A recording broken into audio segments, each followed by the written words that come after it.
welcome to Access at Large. My name is Susan Ware, and I'm your host for this program. With me today are three members of the Chicago Poetry Ensemble. The director of the program is Robert Van Tuyle. Hello there. And we also have Joyce Skokie and David Cooper. Hi. Welcome. Thanks. Nice to be here. Well, the first thing I'd like to talk about is how do poets become performers? How did you all go from writing and trying to get published to reading aloud for audiences? We all met at a small club on the north side of Chicago called the Get Me High Jazz Club. Mm-hmm. And I think Dave was there before. John Sheehan is not here right now. He's going to be in the piece we're doing later in the show. And I met at a poetry reading here in Skokie, at the Skokie Public Library. And there we met Mark Smith. John had met Mark before, and Mark kind of brought us together. And then during the course of the next year, we incorporated other poets, I guess. And I mean, getting back to your question of how do poets become performers, it's just a need to, not a need, but it's a desire to just get your piece out. You know, you can't really. It's hard to get published, and when you get published, no one really reads poetry these days. It's a mass media society. So, I think that we really felt that the performance is being published. For many of us who were having trouble being published, this was a way of being published, because once those words are heard, they indeed are published. Rob's got a good philosophy on that whole thing. Yeah, every performance we do is our own publication, and many times more people will be in the coffee house or bar or wherever we are performing than would ordinarily pick up a book and read through it. And it's a much more immediate thing. You get a lot more response from people from the stage than you normally would from someone who's read a book. I heard Rob talking to someone one time, and someone was saying, you know, why don't you publish, why don't you publish?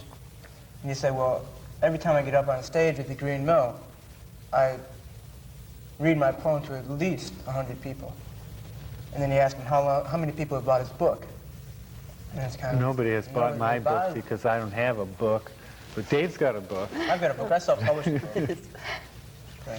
So you've mentioned a couple of different places that you've performed in. One is the Green Mill, and another is the Get Me High Jazz Club. I understand at least one of these is an open mic format.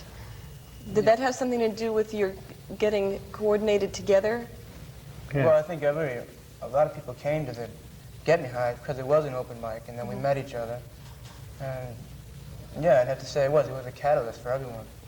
It was like some place to go and test things out. That's where we all started from. Joyce's, well, you performed at a lot of open mics, right? Right, and that's where I met you and Mark Smith first. And I think at that point, Mark Smith and Rob were kind of looking out for what would be a mix of voices, you know, a good balance.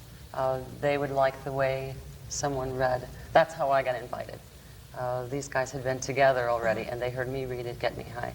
And it was kind of, well, you know, we like that, and let's see what we can do together. So you're interested, at least partially, in the sound that you produce, in the voices that you're using, as much as in the material that you're reading, maybe? Well, our philosophy is one of strong words. We always start from the word and the poem, the strength of the poem, but theatrically, as the ensemble, when we go out to perform, we incorporate as many different aspects as we can, and the sound is definitely one of them. We look for a blend and the cadence and rhythm, and we incorporate a little bit of music, so that we try to get every aspect of all the senses. That was my next question. How did you start incorporating musicians in your performance? Well, I think we saw a lot of other people using music, and jazz and poetry and blues and poetry and that kind of thing kind of blends together. And we were performing in a lot of clubs where there were musicians, and there was that overlap. And we've talked many times about the voice being a musical instrument. So the two things really seem to go hand in hand for us. We try to use our voices as musical instruments also, And there will be 2 musicians with the performance later on in this program. Yes. Right. Very good. Yeah. I think one of the reasons that, and we've been together for over 2 years now, and we performed a great deal of different pieces, and one of the reasons is that within the group there's so much talent, but there's also respect for everyone, and so that there's always room to voice an opinion, to try something out, to throw something away. It's kind of unique the way we all kind of edit each other and say, okay, let's use music. Well, how can we use the music? And then we got 6, 7 different minds working on this one idea, and it comes together real nice. So will a piece change from performance to performance, or is it more or less the same words? Oh, well, the words stay the same. It might be delivered. It's live. Most of the time it's live. So it's we've always experimented with some improvisation. And occasionally we have to improvise through some fault of our own. But generally we have a pretty prescribed piece. That's the thing about the poetry. It is a form, and in many cases it's pretty strict. The words that we use are by no means random, although in certain cases sounds we use or ways we move or whatever might have some there's a randomness. definite structure and purpose for everything, and within that structure and purpose it's like good jazz. You can move around. So I mean, all things being equal and everything being understood, it is pretty much the same, but then there's always room for variance. I think the really interesting thing is the evolution that goes on through rehearsals. You talk about us, doing anything spontaneous on the stage. No, that usually doesn't happen, except if something goes wrong. But this is how we evolve during rehearsals.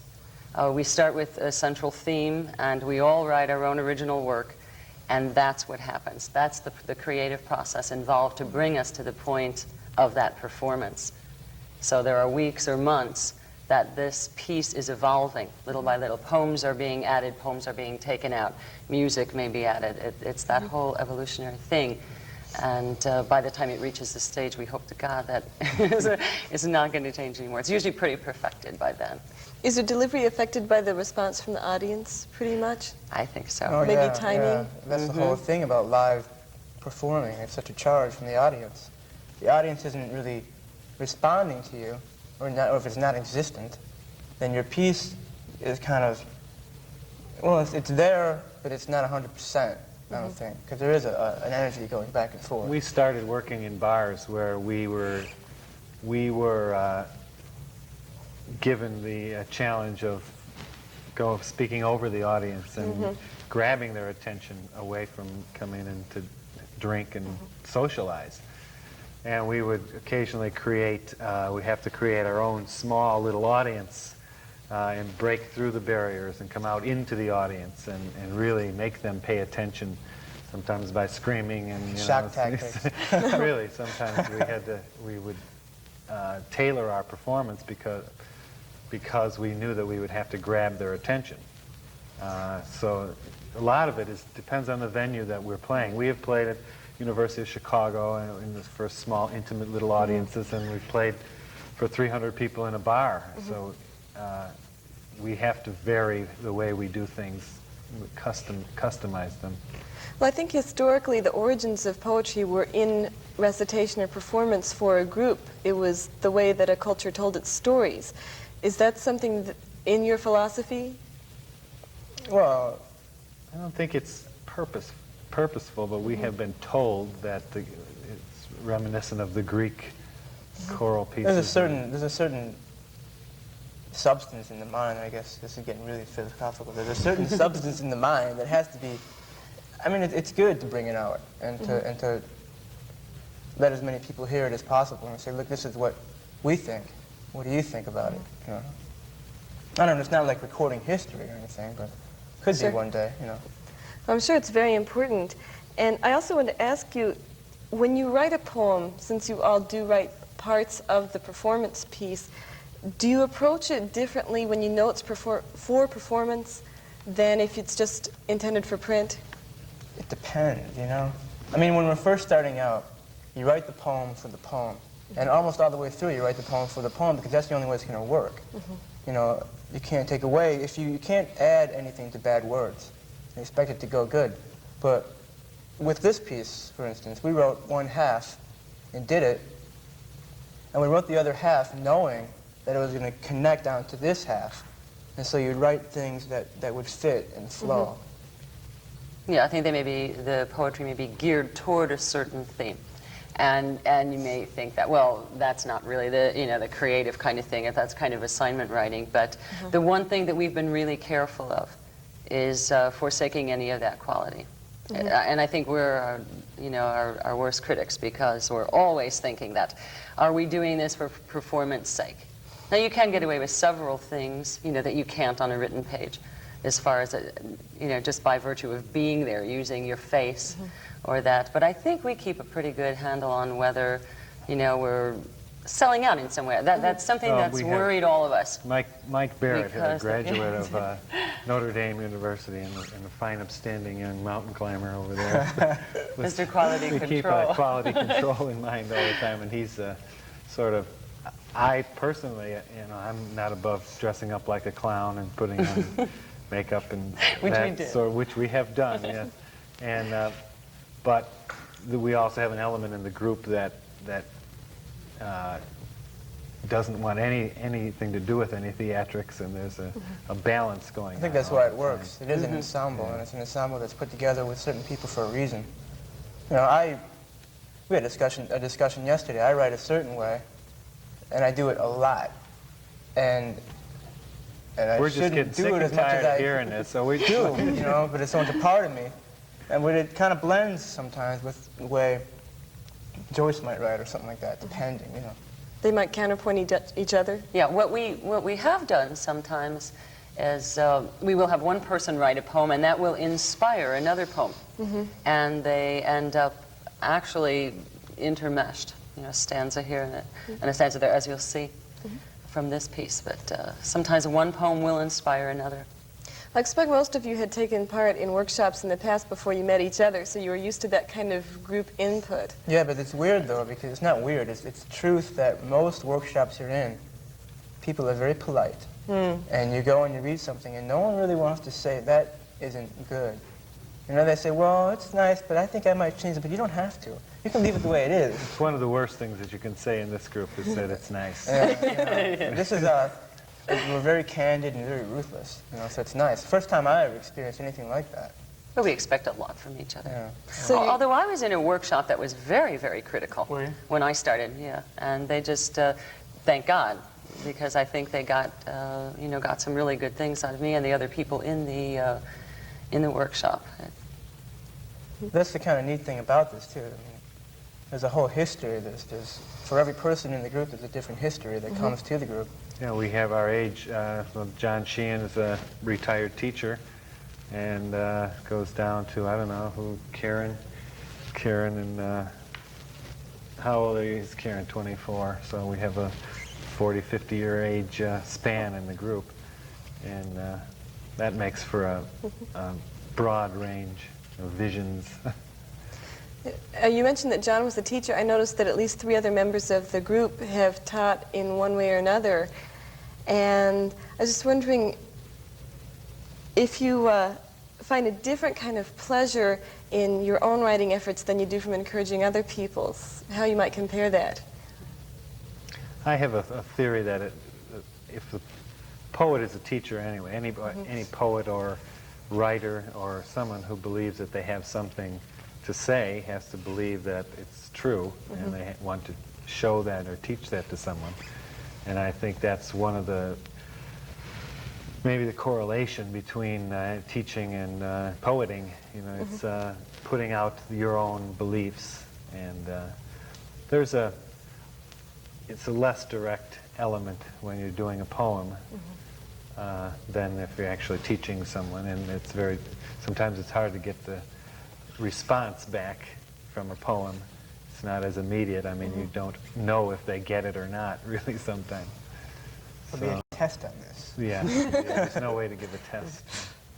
Yeah. What did you think of this image? But that's one of the beautiful things about performing live. When you get off the stage, there's usually some people willing to, give you some feedback right away about about Does that what ever we've done. prompt you to develop a piece further, the response that you get from an audience?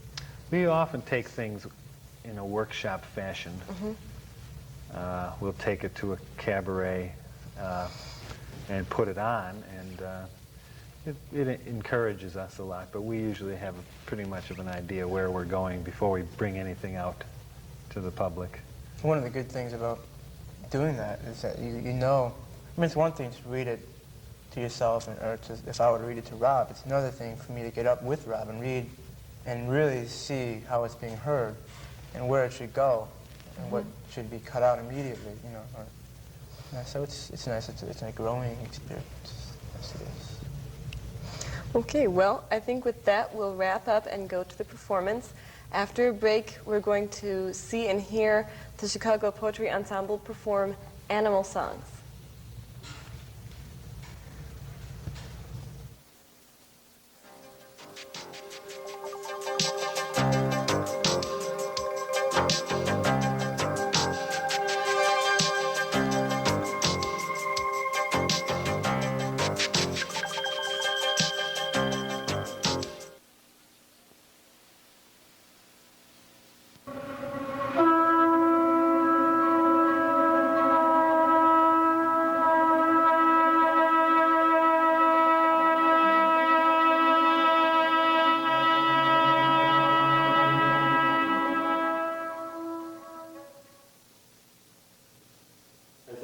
Diminished.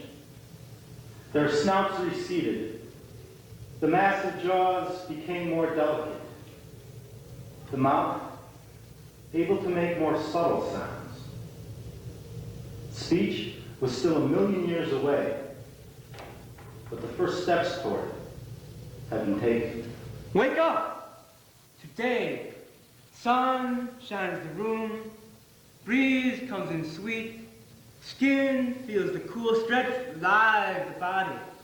Slip to the shower, sing o'er the mind and alive and free. Then dry the little towel, socks on the feet. Light bounces off the sky. Pieces glitter in your eye like someone's emergency. People rushing by, their soundtracks attached to their ears. You don't even know what a stoplight means. It just causes you to go somewhere. Feet in hard shoes, shirt button tight, Button your tie tight, just right, and shuffle Shut the that door. door. And money. Money's that mahogany table in the window. It's the leisurely sway of curtains.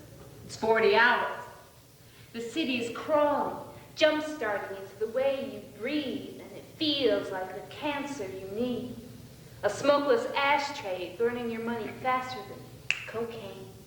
Start turning the key and sit in the jam. Sit down. It's go the mind, a half hour past the hot home, stare blind. Hard shoes on the desk at 8:45. You know your countries are badly formed. Russia gives you indigestion. And France is losing out to the California wine. And that American-made polyester. It's just so silky. Better than a sheet of linoleum. The feet in hard shoes under desk. Eyes look up, down, eyes look down, up, hands look page, page to by hands. Maybe 10 streets concern you daily. Forgetting feels just like the dream where you and Pavlov are one. Numbers add up, numbers subtract, numbers divide, multiplication, no satisfaction, splitting in half, splitting in thirds, splitting in quarters, coming apart, Coming to home. coming to Break time. coming to lunch, coming to Break time. coming to 5, coming home late, racing home late, run for security. The scaffold, Run for security. the cello, the alarm, the placebo, the skin, baby, the alarm, Run for security. fedora, the neon club, the television, the alarm, the blue collar, the pop top, the gasoline, the alarm. Live in a dream, eat in a dream, processed food sandwich by the TV. Shut out the night, shut out the moon, you can't hear the night calls from inside the room. Bustle the mind. Vague feelings of uneasiness mark the closest you come to change. Because the dental plan and the pension plan, you can feel them in your spine. And it lulls you into an easy stasis. The ultimate game of charades. where you are always reacting to your directions. I yawn. To catch a breath I might have missed. We worry about the rats, but take delight in the squirrels. What schizophrenic God created them? Or is the split in us?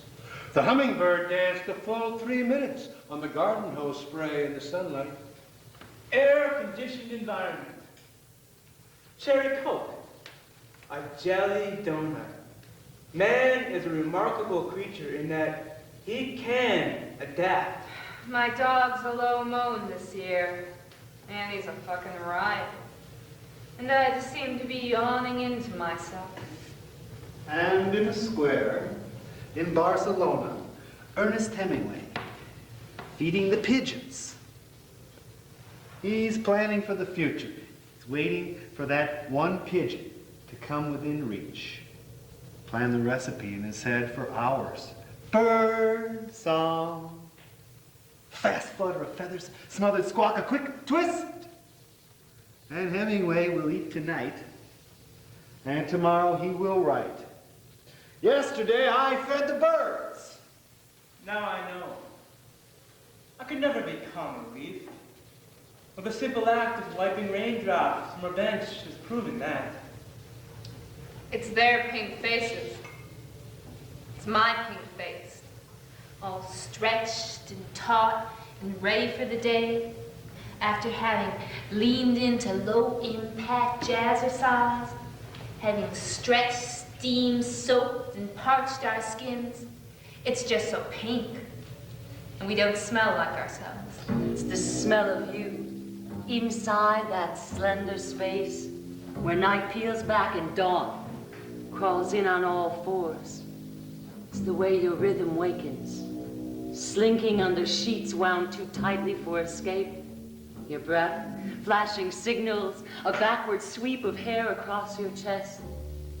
It's how there is no eye to eye here. Before your paisley tie shouts into the mirror, it's the whimpers caught behind our teeth. It's lioness and king, here before the words can form, that mark us, man, from beast. And all I could think about. I couldn't tell if it was hers or not, but it was flesh. Blinded, I caught a glimpse of the room and didn't recognize anything. I had no muscle, no bone. It was nothing I had. It was hers. And everything was streetlight yellow. The moon dripped and slid down the window, light and liquid as her skin. At war with his own reflection, swims in all anger and color. Quick toreador pass at the mirror. Beta splendens, the fighting fish.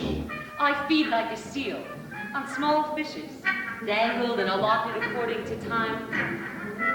I swim away still hungry, eyes always fixed on the door, ears strained and waiting for that tin pail ring. The intruder must be torn to shreds. Given the chance, Beta splendens will fight until both combatants die. While she dines upright, paves her lap with linen, pushes her plate away still piled high. See, too much of anything turns her stomach sour. Making a nest with bubbles is not easy for a killer at war with his own reflection. He swims in, sail fins folded, gulping at the surface, labyrinth gills accepting air, capable of living in tiny spaces. He thrives on mirrors. And he is the keeper of separate quarters, hands trained to avoid the teeth. But they'll remember how he simply lost his balance, planning diets for two such diverse tastes. His reflection swims in jolts of color, spines fan, talk, gill plates from where? I am Beta Splendens. I will kill you with my beauty.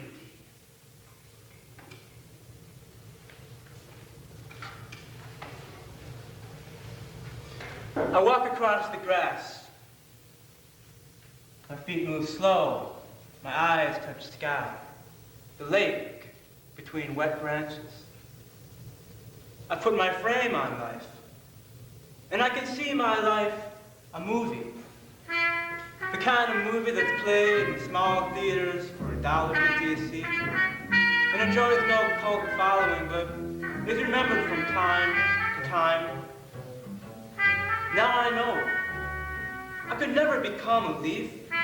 The simple act of wiping raindrops from a bench has proven that. If I could talk to you, the way a bushman talks to a gazelle that he has made to dream, if I could apologize for interfering in your life, tell you that I'm sorry for having to now kill you, if I knew how to speak your language, I wonder if I would. I could be a vegetarian. It would probably work for a while. But what good would it do except for my health and my psyche? Nonviolence can only go so far. But I have to stop swatting mosquitoes, spraying roaches, stepping on ants. Even Jesus was a fisherman. Animals kill animals without any training from us. Maybe there was the Garden of Eden, where lions and lambs played harmlessly and rabbits snuggled up with dogs. But every animal goes for food where nature tells him to find it. Christians eat the body of Christ. Lovers nibble each other. Babies suck mother's breasts. We kill one another with kindness. The old give way to the young. I'll have to move over. But please, move me gently. Don't be in a hurry. Hesitate. Let me savor these last few burgers and dogs. He hiked along 3 mountain passes, his mind clearing until each step held his only memory. At night, he read words from a Bible and heard fur brush along bush, a guttural growl. He wrote these words before he became prey. I have prayed and stopped. I have seen the bear that will devour me.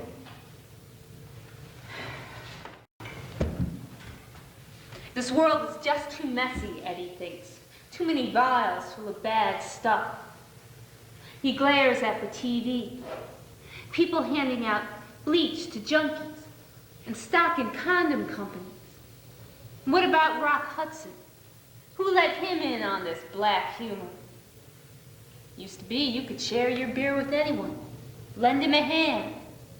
Who spread this message, this stain on America? How many people can this thing flush through? Lysol. This world needs a lot of Lysol. Later, Edna, having returned home from Ladies' Day in the Park, finds Eddie slumped in the corner of the game room, mosquito netting draped over his head and a bar of soap clutched in his hand. She's found him like this before. America, land of garden fresh veggies, wrapped in plastic, served on foam. And I was in the garden, once and forever, distracted by a butterfly, black lace wings folded, sharp as pain, then spread to become memory's essential butterfly, collected complete with sunlight, grass. Such a thing does not fit under glass on display. I'll crawl the rest into the folds of memory and fill it with my scent. There may be no weeds in nature, but it's hard to tend a garden when you're curious to see what blossoms on every volunteer.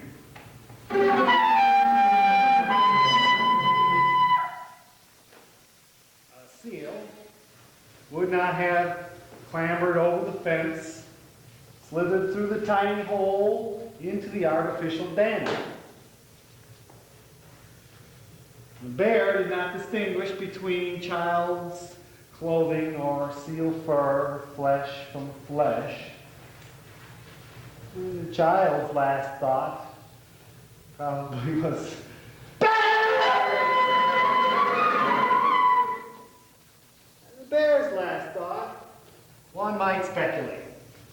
Had he seen his uncle in the historical society, on his hind legs, claws outstretched, teeth displaying that black tongue? His last thoughts might have been, I was right. They do make a good meal, but that was not a seal.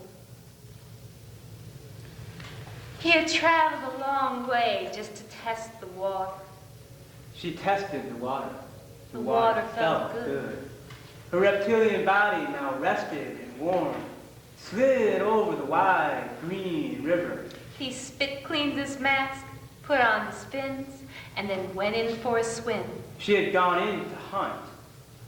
He was out for adventure. She was out for a meal. He wasn't planning to die. She wasn't planning to kill him. His mask filled up with water. Her eyes filled with his blood. He was split in two. She had lost all control. He sank fast into the darkness. She thrashed round in a frenzy. He was cleansed by the current. She made her way to shore.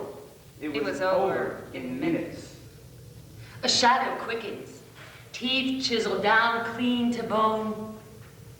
But I am not afraid of his kind. This killer lacks drama. He only needs to eat. The tooth of the lion. Nature's most extravagant gift, outrageously squandered in sunlight and grass, is the dandelion. Dandelion, the tooth of the lion. Millions on millions of miniature suns, glory spread golden and wide. The French named the flower for its edible leaf, jagged like the tooth of the lion. But how did they know this? Did they know lions? Did they collect their teeth and wear them like rabbit's feet? Maybe they learned from the Romans, from Christians whose friends had been chewed by lions. Were lions brought in at the shows to Marseille and Nice and Arles and the rest of Roman Provence? The glory is short. In a week they have faded to wisps of silvery gray, not so attractive. But this is the time to treat small children to a parachute festival. Pluck the wisp, throw them, watch them sail on the wind, an ephemeral flotilla ready to land and wait next year's resurrection. Sometimes I wish I were not schizophrenic. I wish I still felt as a child more consistently. Delight though I do in dandelions, I can't stand them in my front yard. They disturb the Puritan aesthetic. I pull them quickly before they can bloom to spread their unorthodox glory. The adult tyrannizes the child. The lion, the leaf, and custom have teeth. Man, in its blood, we named constellations for those who survived better. Footprints, set in clay, worn away by the wind and the rain. Distance traveled, driven forward by the promise of a better life. Greener fields, bigger harvests, easy winters. Nanook of the North. I saw that movie 100 times. Amazing the way that savage hurried the igloo up, icy winds stinging his face. Amazing his sureness of eye and hand for safety from Arctic night. Breathe in. Breathe in a little more. Cough your way over to a guy named Rick, a little hungry for a girl to hold to his shoulder. Breathe in. Rick's a polo man tonight with the razor cut at the back of the neck. right where he tingles sometimes when he misses what he can't explain. Like calling 1-800 numbers, flipping plastic to name tags in shops. Sensing that gliding is what he should really do best. Through memos, through malls, through more memos that say he's a smooth guy.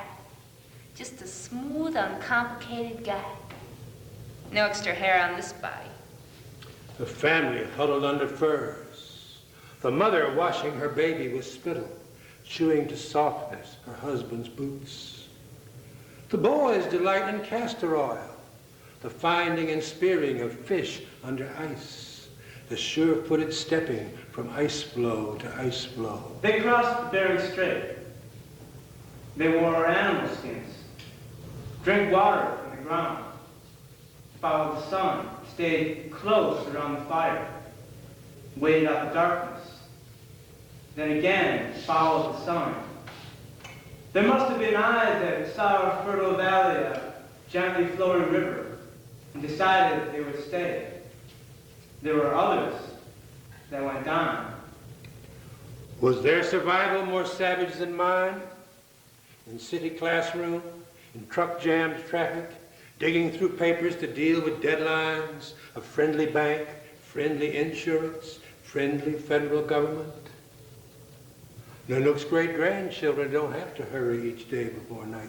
They crossed the Bering Strait, one tongue moving slowly west, shifting slowly south to sound the continent in 1,000 different languages. Rick stopped thinking long ago. Found it irritating and dangerous being the social animal he struts himself to be. It's loud enough in bars that words mean very little. The trading post has expanded. They're supplied by air, civilized by rock and roll. They can wander the town in search of their soul, as modern and free as a Menominee in the streets of uptown Chicago. What feet made path to Bogota, dance for rain in Flagstaff, track deer through the snow, across the onion fields of Chicago. Some nights, after a long night, when it's just Rick and the don't walk sign blinking, when his nights have been as vacuous as the women he's chosen to dance with, Rick feels something speed past. Animal songs. Sound of movement. Season set the time. Migratory herd. Follows the rain. Man follows the herd. Keeps to the bushes. Beat sticks. To make himself brave. Cat calls in the night. Put the wood on the fire. Here. The sun splits marble and granite in linear streaks. Urban banshees wail on gasoline, and death is as spiritual as a missed opportunity. And a corpse is a corpse. All these things die. They die. Here, the sun is tied to a rock, so it won't pull thee on warmth at the solstice. All we know are the stars, the dances, last night's dream, this topography of history receding casually towards extinction. All these things turn. They turn. Here, we shape what we shape and move on. Shedding time as snakes shed skin, we leave our form and the waste behind, carry the animal with us, above us, in our steps, in what we remember. Long after life has ceased to be glorious, man sings. He sings. He sings. He sings. He sings. He sings.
TCI of Illinois public access users who produce any type of programming are responsible for all the materials presented in their productions.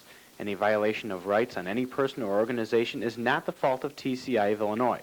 TCI of Illinois will remain harmless against any liability incurred by any public access production.